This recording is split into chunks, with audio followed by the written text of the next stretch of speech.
This is the Success Happy Hour experience with the Drunken Grape. I am your show host, Rob, owner of the Drunken Grape, a virtual hybrid and live wine, beer, and dinner party tasting company predominantly. We also promote people.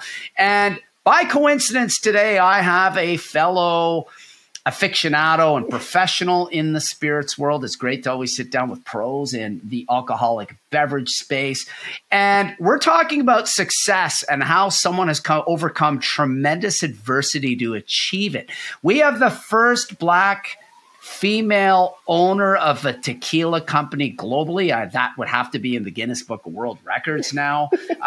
They launched it out of the hotbed tequila capital of the world, Detroit, Michigan, 4.5 years ago, and have since taken a number of awards locally, nationally, and internationally. I'd like to welcome to the show Niana Ferguson from Teak Spirits and Teal Tequila. How are you doing? I am good. Thank you so much for having me.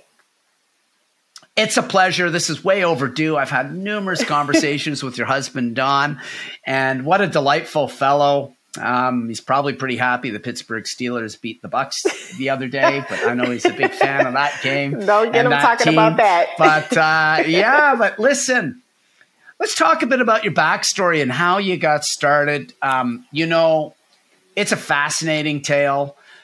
You and your husband launched this some 5 years ago while on a trip into the Dominican Republic. It was his birthday. And on his birthday, he proposed to you, which is a very cool story. But tell us what sparked that interest, because, of course, tequila has complex processes. It's a fermented mash that is then distilled like most spirits.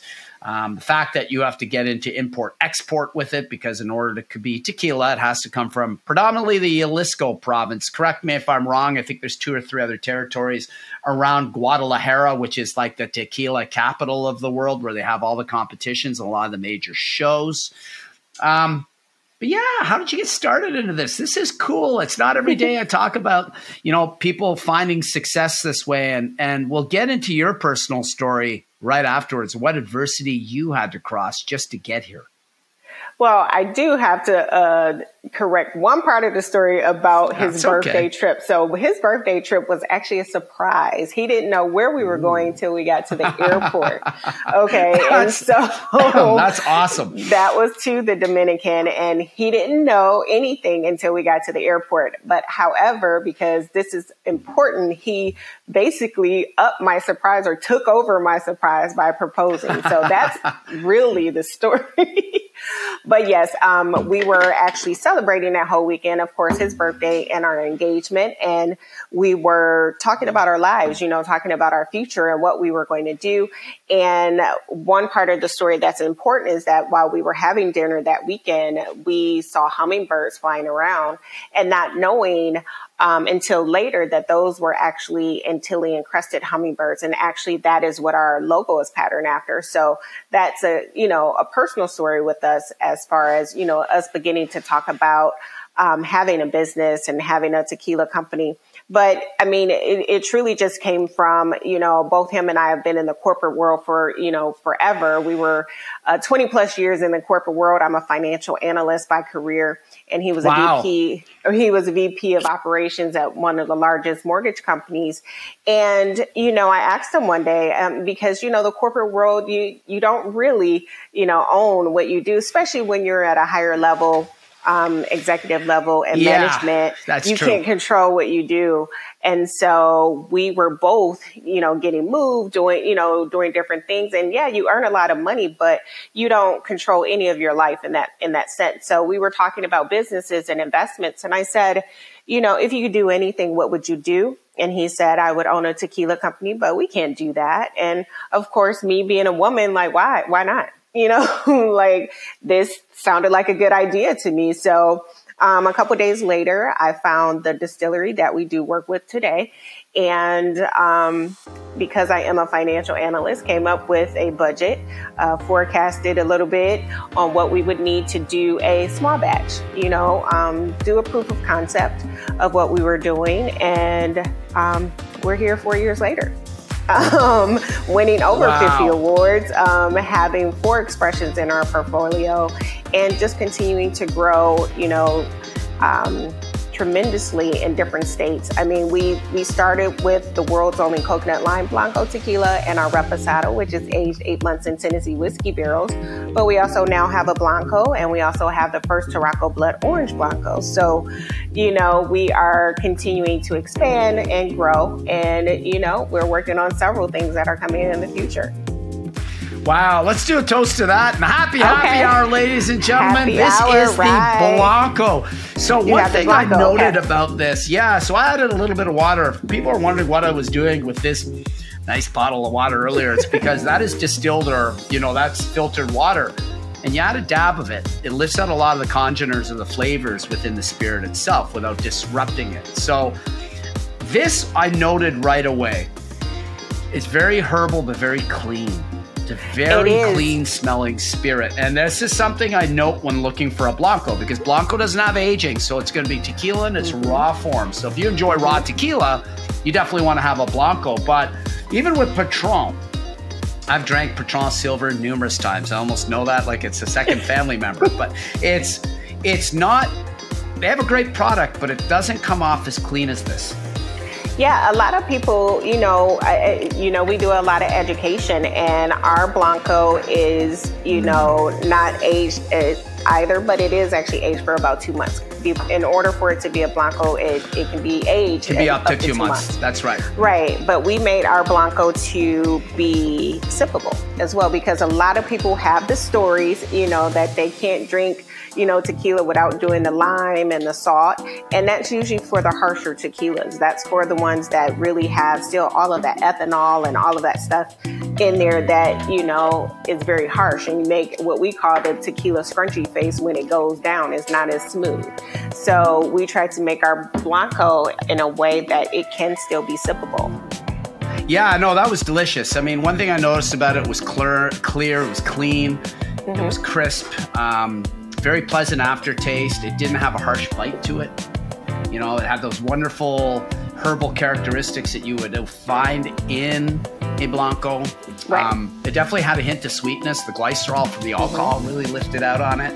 I mean, it's still hovering in my palate before I even taste this one. And I just rinsed my palate with water, as you saw. So that tells you that the length of the spirit is strong, which is one of the core things you look at. You look at, in the wine world, they'll call it BLIC. So it's balance, length, integration, and concentration. That is sort of the standard of professional development. Now, the masters, like my friend Jennifer Simonati Bryan, Master of Wine, big shout out to her, they'll go through like 10 or 12 categories and really balance this out. But if you can concentrate on those 4, one thing I noticed, it's got balance, it's got length. There's definitely well integrated flavors. It's definitely concentrated because, think of something that's been diluted like fruit juice. That loses its concentration.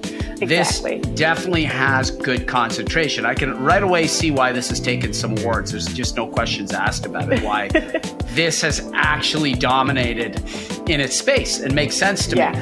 I love the smell of this, though. This is your coconut lime Blanco. Okay, so this is a little sample of this. That's the one that I have. Okay. And I have a little, I have a dried lime in mine.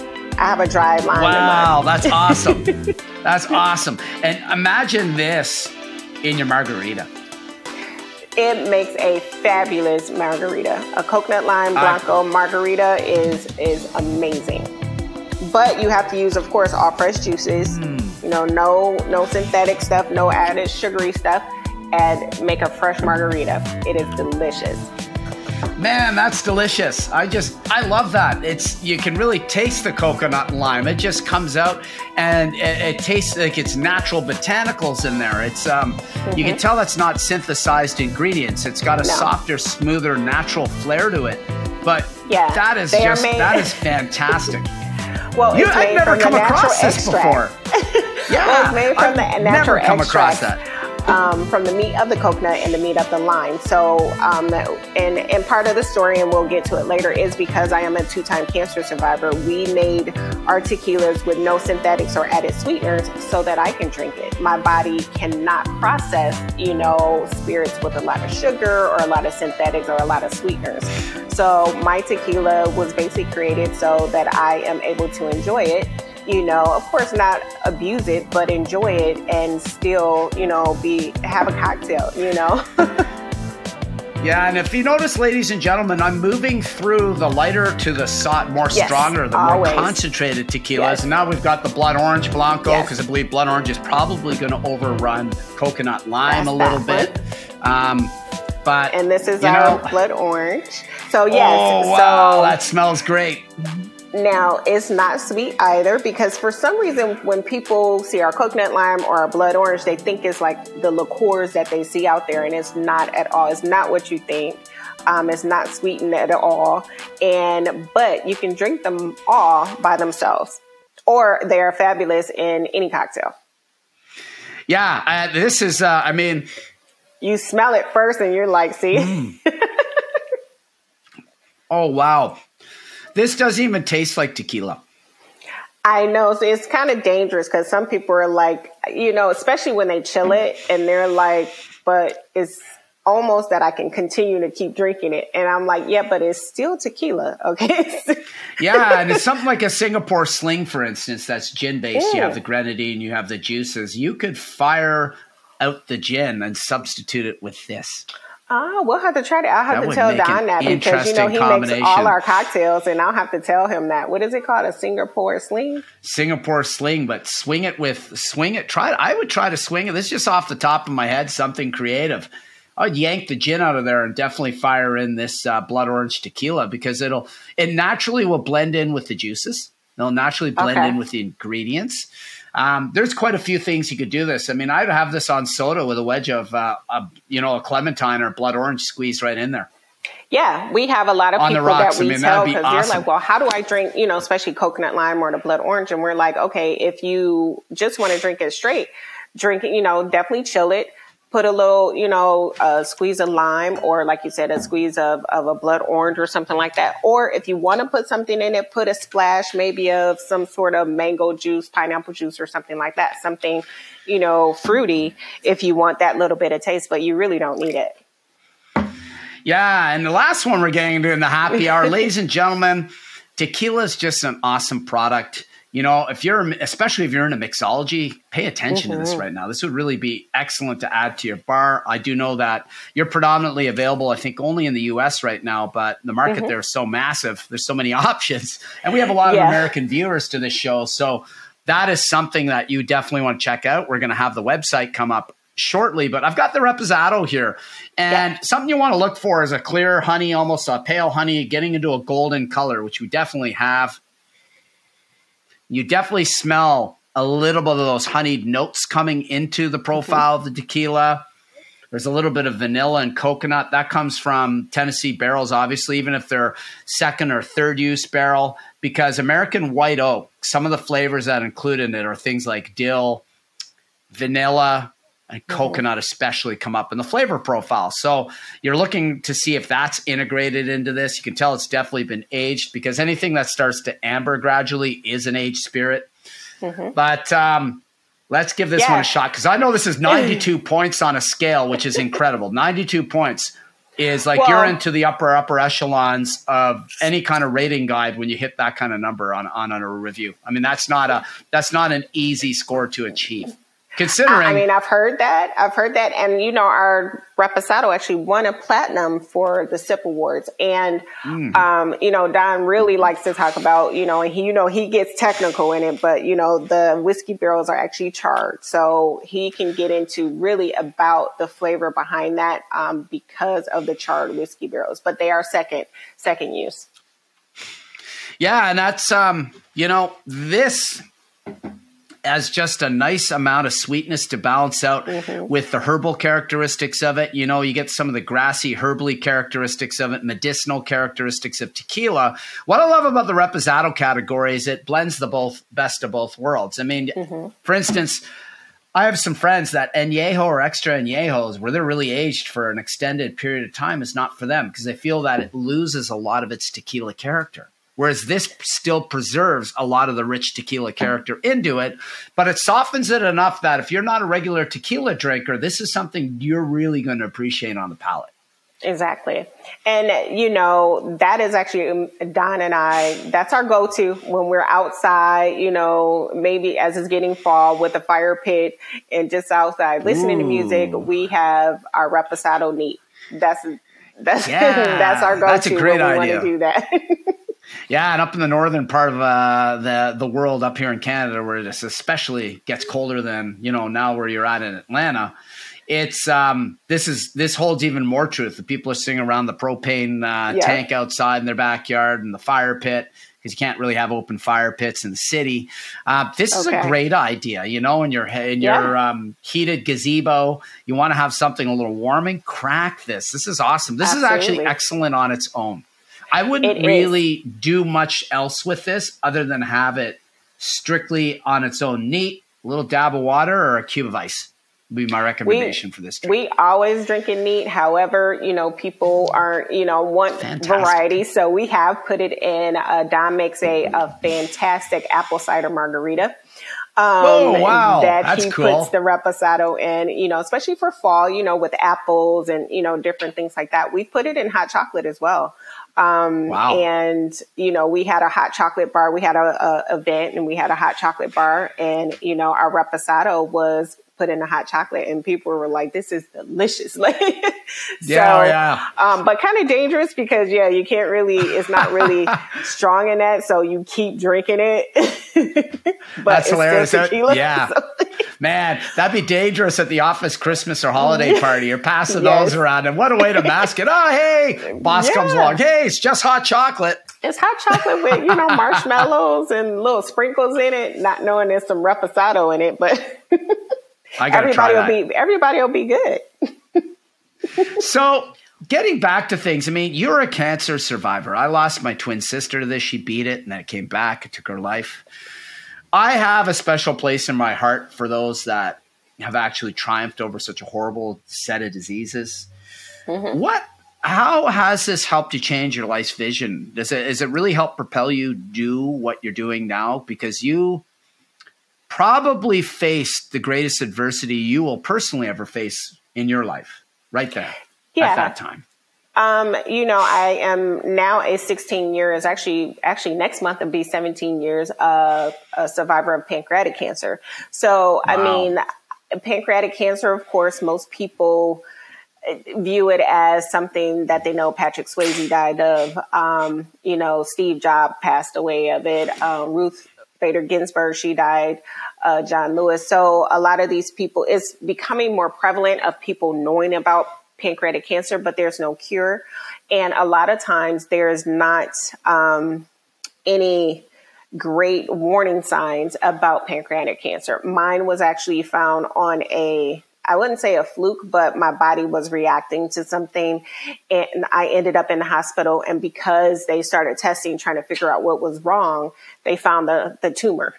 So it was one of those, my body was reacting to something, not necessarily the pancreatic cancer, but in the testing, they found it. And thankfully they did, because if they would not have found it, I wouldn't be here today, just because of the size of the tumor that I had. And if it had moved further than where it was at that moment in time, it would have taken over my organs. So I wouldn't be here, because there's just no stopping it once it starts really attaching to several other organs. Me experiencing that, I was always, before that, you know, a go-getter. I was, you know, in the corporate ladder race, like everybody else in executive management and things like that. It did teach me to slow down, but it also taught me that I could do anything that I put my mind to, because my mindset when I went through my pancreatic cancer experience was, I am going to be fine. I'm not leaving this earth. I had a daughter at the time. I was a single mom, And I was like, I'm going to be fine. You know, I don't know what you guys are talking about, but I am going to be fine. Even, you know, my mother, I'm my only child, and she was, of course, distraught. But, you know, I told her, I was like, I'll be out of here in a couple of weeks. Like, you know, even though I couldn't walk when I first got out of the hospital, I told them I was going to be out of the hospital within 2 weeks. And I was, to the day. And I was in a wheelchair, but I was out. And then, you know, it took me a couple months to walk again, just because of the way that my surgery, you know, had to be performed. And then it took about 3 years for my body to fully, you know, recover. But from that, yeah, I learned that, you know what, mindset is everything. And that if you believe something true enough and have no doubt about it, that's what's going to happen. So for me being in that mindset, in that such positive mindset, that I had no doubt that I was going to be okay. And I turned out okay. That just set me up for anything else that I was going to do. And that's what I'm saying. Not that I didn't have that before, but that validated the fact that I knew that once I put my mind to something, once I kept my mindset positive, that I was going to be okay. And when I encountered breast cancer several years later in 2012, and, you know, the same thing, I had to go through a surgery, you know, I had to, you know, do some radiation, but I was like, I am going to be fine. You know, I got stuff to do. And I'm not going to let this, you know, beat me, you know, in any way. And now that is 10 years. That is 10 years later now. So, because of that, yeah, I you know, I had no doubt that I could start this tequila company. I didn't know what I was doing as far as spirits. You know, I have had businesses in the past, and so has my husband, but we did not know anything about spirits, about owning a spirits brand. But I'm a very quick learner and I learned as I went. And of course I was like, hey, I will get it here. You know, that was me and my husband's agreement. I was like, I will make all of this happen and get hit here. You sell it. So that was our roles. I get everything together. I get the bottle here. I get it made, all of that. You sell it. So, and that's actually what happened. And 4 years later, we have over 50 awards that we've won since 2019. Look at that. Right. We can't even fit them all on a sheet anymore. It's just, it's amazing. But, you know, we are being recognized around the world, you know, with our innovative infused tequilas. We are now a leader in the infused tequila sector. So, you know, I put it to mindset. You know, I believed I could, so I did. That's awesome. I mean, look at the awards here. When you start getting recognized that's just some of them. Bartenders, you know, I know that the WSWA, I believe that's what this is here, the World Spirits Awards. Is that right? The WSWA World Which Spirits one? Wine Awards, San Francisco. I mean, this is a massive. Yep, this is a massive. Yep, that's like the world biggest. one. That's the one of the biggest in the world. If and you 2022 score, isn't even on here. That's crazy. And if you score, even just getting a bronze medal, think of the number of producers, just getting on the podium, the number of producers you've beat out is massive. Yeah. I mean, this is no joke. We've gotten so many since then because this just goes through 2021. We won so many this year, actually, in 2022, from San Fran, from SIP, from, you know, we got a couple more innovative awards. We got a couple more consumer awards. We got some more points. You know, all of our tequilas are 90 and up.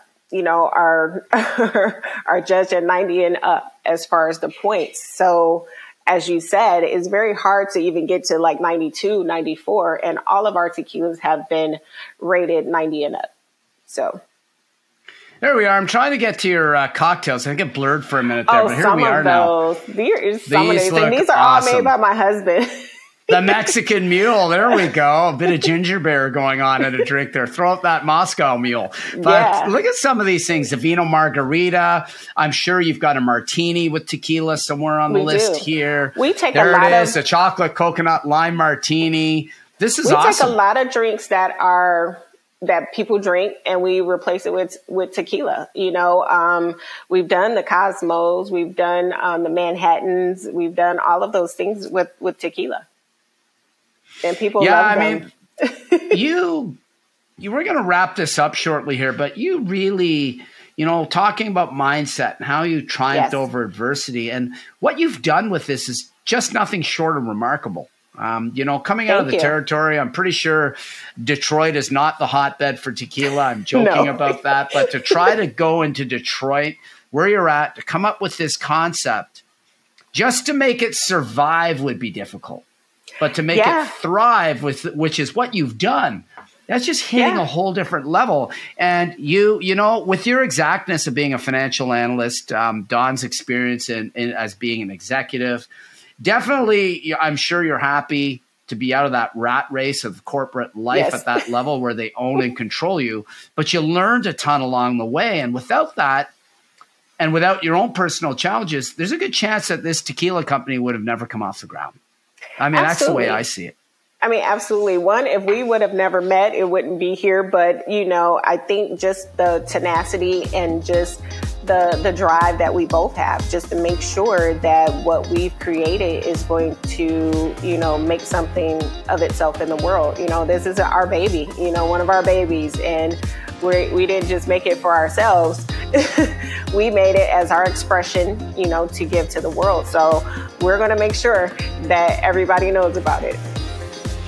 Listen, thank you so much for being here. You know, ladies and gentlemen, Nyana really represents be the change you want to be in this world. Absolutely. Classic saying I say fairly often on this show from Mahatma Gandhi, and it does resonate. Whatever you decide to do, ladies and gentlemen, this is Nyana and Rob from The Drunken Grape. Have a terrific day.